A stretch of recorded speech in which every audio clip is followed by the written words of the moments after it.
21h30, Madame, Monsieur, bonsoir. Tout de suite, les titres du journal. Nouakchott abrite une journée de communication sur les réformes dans le business. Les indicateurs de plusieurs secteurs clés sont analysés.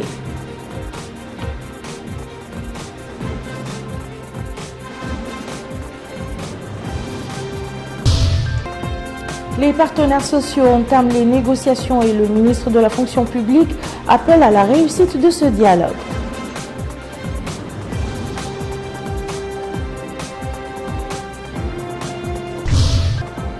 Les forces irakiennes gagnent du terrain. Elles ont pris possession de la localité de Sahat, non loin de Fallujah, et tué ce soir le commandant de l'État islamique à Fallujah. Nous ouvrons ce journal par le courrier du président de la République. Mohamed El Abdelaziz a félicité dans un message Mulato Tezom, président de la République fédérale d'Éthiopie, à l'occasion de la fête nationale de son pays. Le chef de l'État a adressé un message similaire au président de la République d'Azerbaïdjan, Ilham Aliyev, à l'occasion aussi de la fête nationale de son pays. Vous le savez, le président de la République a procédé lors de sa dernière visite à Nouadhibou à la mise en service de 2 patrouilleurs de la Marine nationale. Les 2 bateaux dénommés Timbedra et Gorgol ont été conçus en Chine sur les fonds propres de l'État pour une enveloppe de 15 milliards d'ouguiya. Autour sur cette inauguration avec Mohamed Lamine Bakar. La visite du président de la République, Mohamed El Abdelaziz, à Nouadhibou a été particulièrement marquée par la mise en service de 2 nouveaux patrouilleurs de la Marine nationale. Les 2 frégates baptisées Timbedra et Gorgol, construites en Chine et dotées d'équipements modernes, ont été acquis sur financement propre de l'État pour un montant de 15 milliards d'ouguiya. Cette nouvelle acquisition renforce la flotte de notre marine nationale et lui permet de mieux sécuriser nos eaux territoriales. Un motif de satisfaction pour le ministre de la Défense nationale, Diallo Mamadou Batia, en a profité pour passer en revue les réalisations accomplies au profit de la marine nationale, avant de mentionner au passage que le nom donné aux 2 bateaux reflète le souci du président de la République de renforcer l'unité nationale. La marine est très fière de ses acquis, fruit de vos réalisations. Désormais, elle est outillée face aux menaces provenant de l'insécurité en mer. Elle peut compter sur un dispositif intégré et efficace visant à mieux protéger nos approches maritimes, préserver nos ressources halieutiques et minières et contribuer ainsi à la sécurisation du transport maritime, épine dorsale de notre économie et même de l'économie mondiale.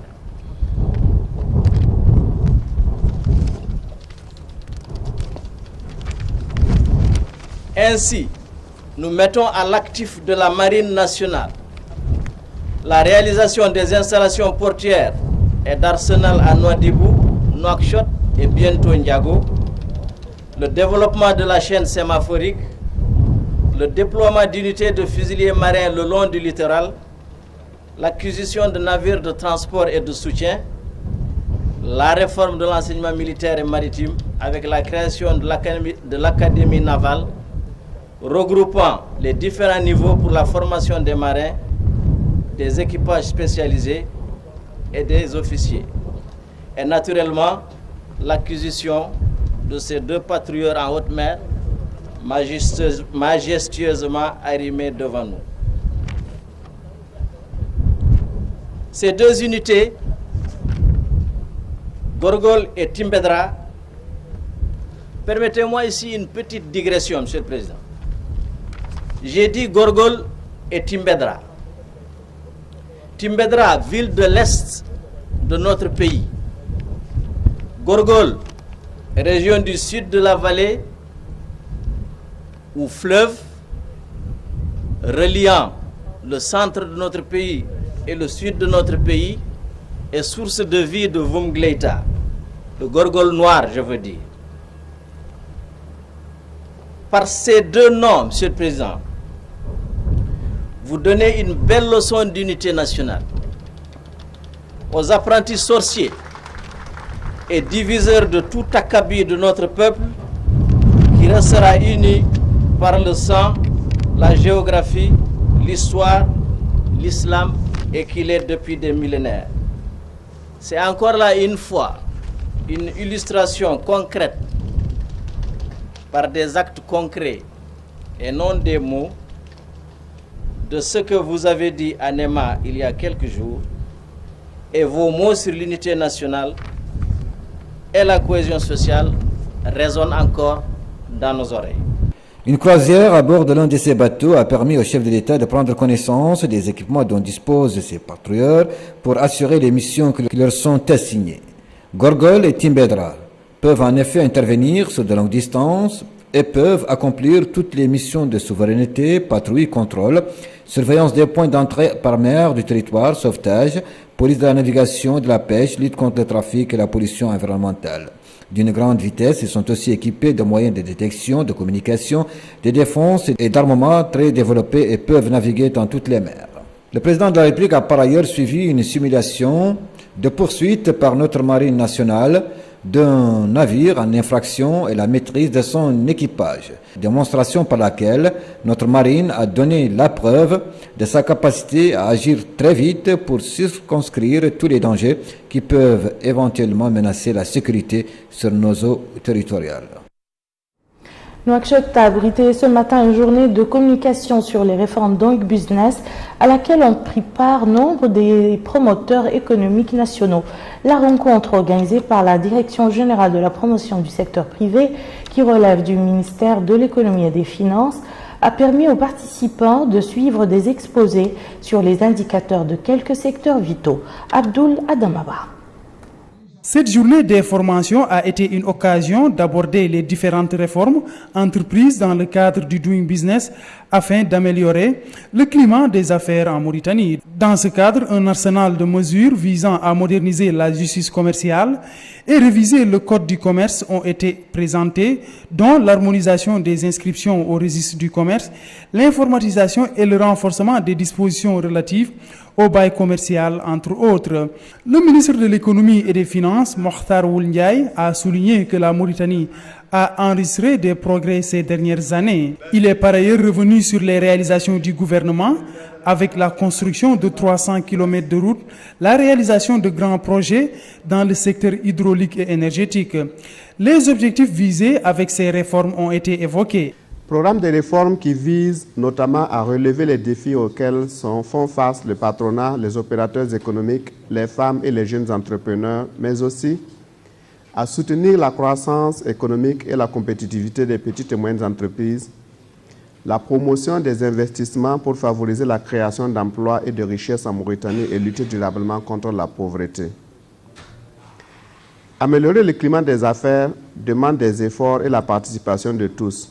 Le président de la Chambre de commerce, d'industrie et d'agriculture, Mohamedou Ould Mohamed Mahmoud, a évoqué au cours de son allocution la nécessité de consolider la coopération et le dialogue public-privé, les innovations de l'arsenal juridique afin de disposer d'un cadre juridique attrayant ont été énoncées. L'innovation essentielle, c'est ce site du tribunal de commerce de Nouakchott, parce que le magistrat qui sait que sa décision sera publiée sur un site qui est à la portée des professionnels et des non-professionnels, des investisseurs, il va d'abord fournir un effort très important pour la motivation de sa décision judiciaire qui sera publique et qui sera la propriété de tout le monde. Mais aussi les investisseurs étrangers seront sereins parce qu'en voyant la qualité des décisions de la justice mauritanienne, ils sauront qu'en investissant dans un pays, ils vont investir dans un pays sûr parce qu'il y a une justice indépendante et compétente des points de vue techniques et que ça leur donne plus de garanties pour les investissements. Cette cérémonie a aussi été marquée par une projection vidéo au cours de laquelle les participants ont été informés sur les indicateurs pour le paiement des taxes et impôts et mesures de post-filing, les indicateurs sur le commerce transfrontalier et le raccordement à l'électricité moyenne tension par la Somelec. C'était le vœu des syndicats des travailleurs. Il est désormais en passe d'être concrétisé.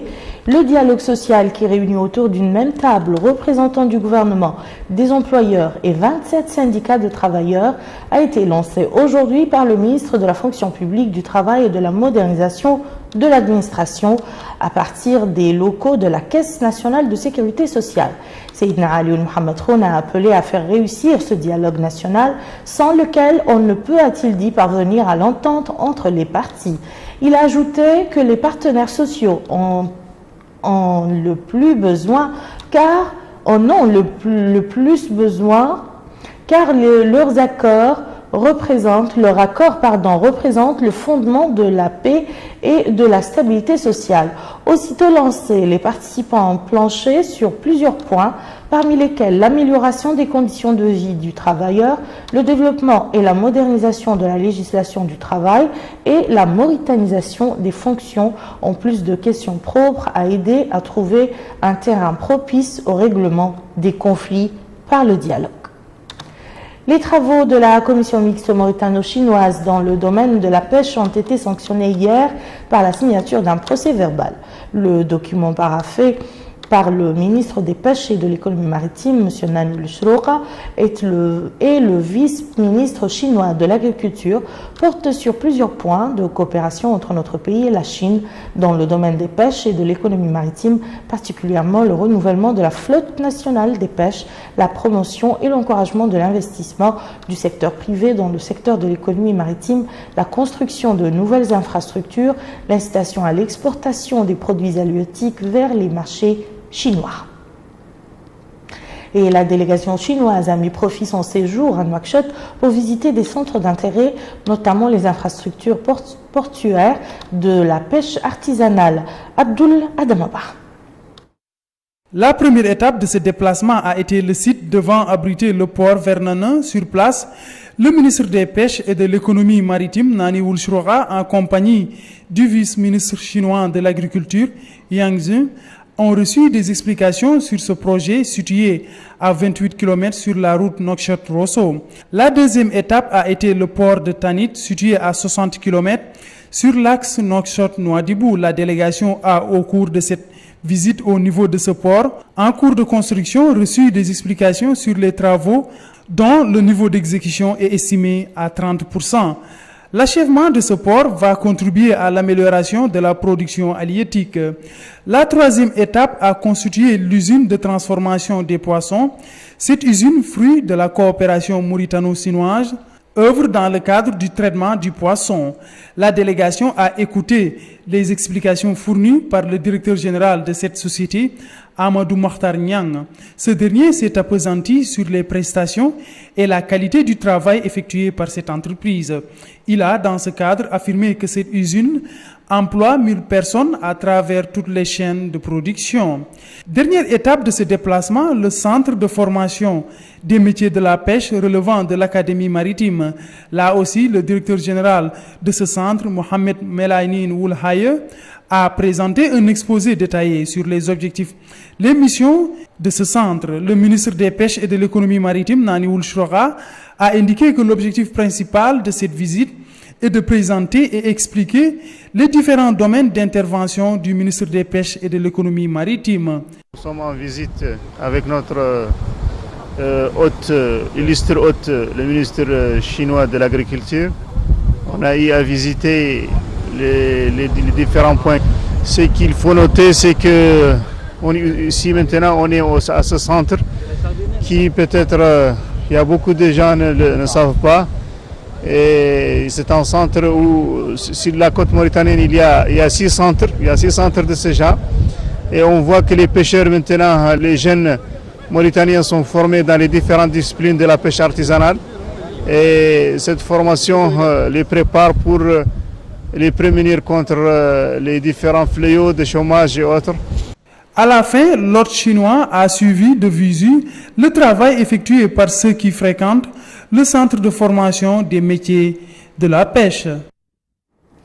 Le ministre de la Culture et de l'Artisanat, porte-parole du gouvernement, était aujourd'hui l'hôte d'un certain nombre d'administrations relevant de son département. Dr Mohamed Yaminou Lecher a visité tour à tour le Musée national, la Bibliothèque nationale, la cellule droit d'auteur, le Centre mauritanien de recherche et de formation dans le domaine du patrimoine, la direction de la culture et des arts et la foire nationale. Aminata Khan. Le ministre de la Culture et de l'Artisanat, porte-parole du gouvernement, Mohamed Lamine Ould-Cheikh, a visité aujourd'hui le musée national. Sur place, le ministre s'est rendu dans la cellule du droit d'auteur et des droits voisins dans l'Institut mauritanien de recherche scientifique et a visité les fondations où il a suivi des exposés se rapportant aux produits exposés, les manuscrits et les objets historiques gardés dans 2 grandes salles dont la création remonte à une période éloignée.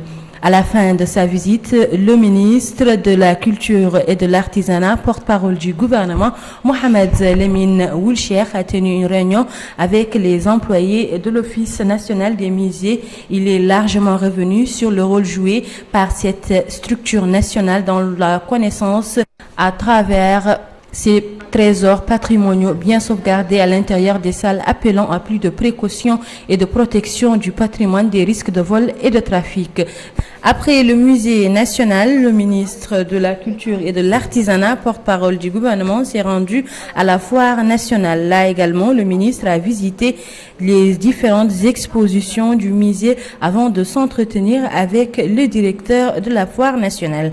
Après cette visite, le ministre s'est exprimé au micro d'El Mauritania. Il a décliné les objectifs de la visite, indiquant cette visite de prise de contact et d'information s'inscrit dans le cadre des activités du ministère pour voir les problèmes auxquels font face les employés et en trouver les solutions appropriées dans les plus brefs délais.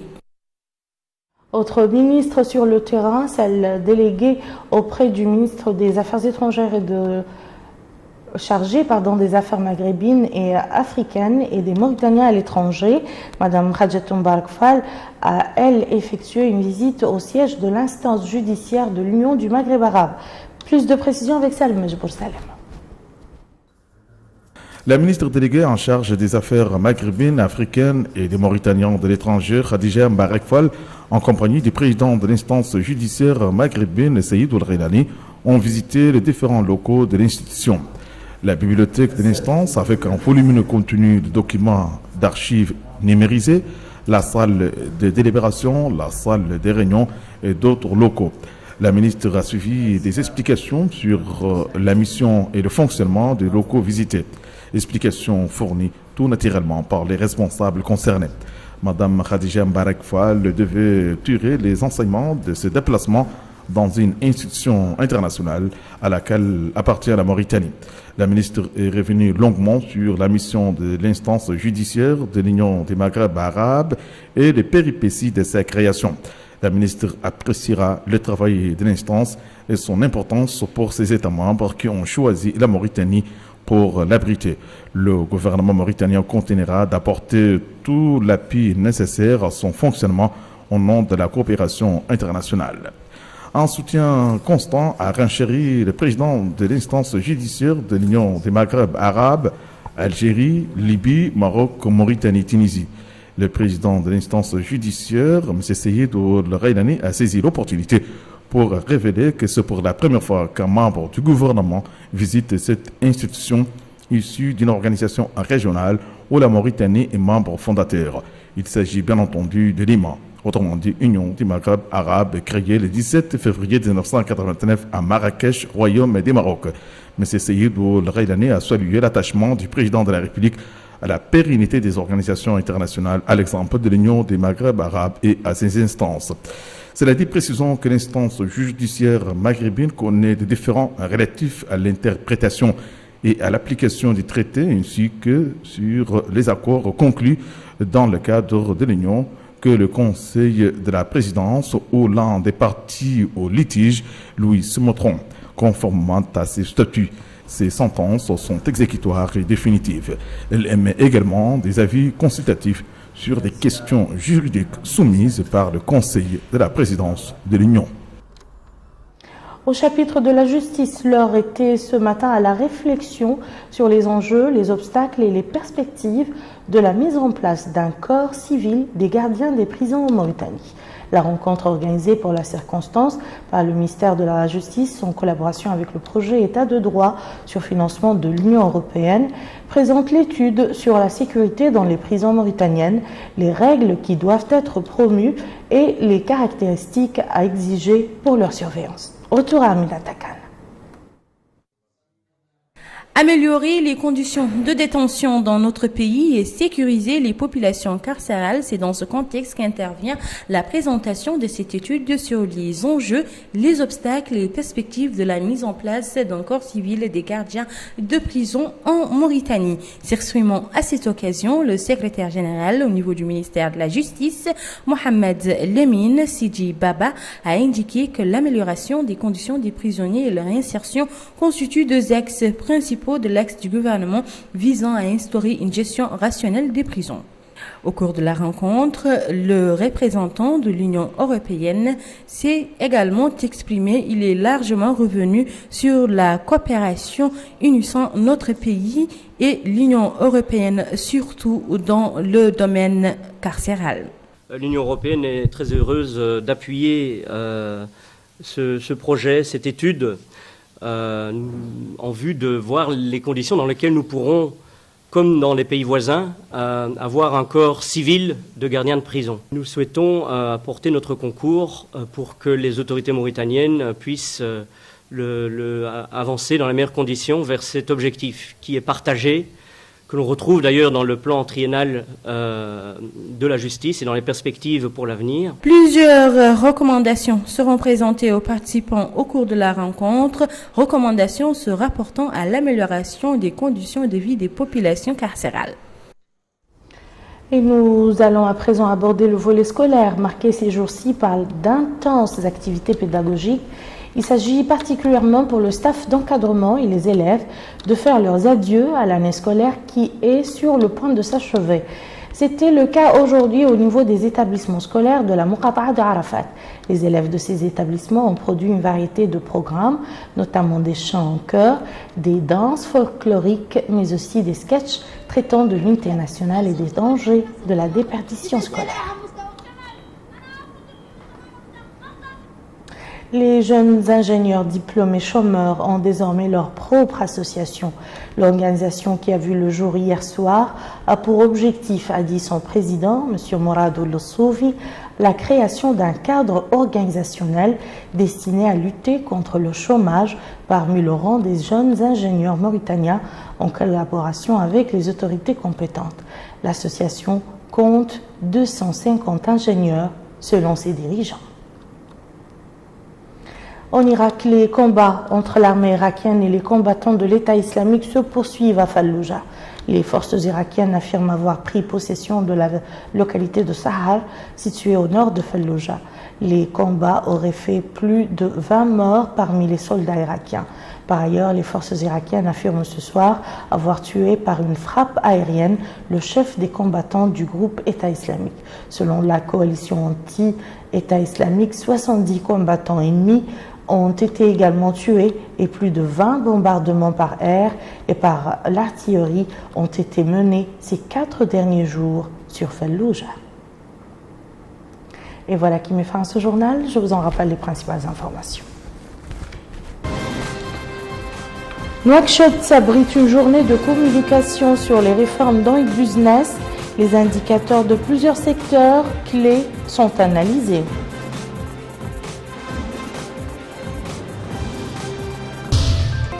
Les partenaires sociaux entament les négociations et le ministre de la fonction publique appelle à la réussite de ce dialogue.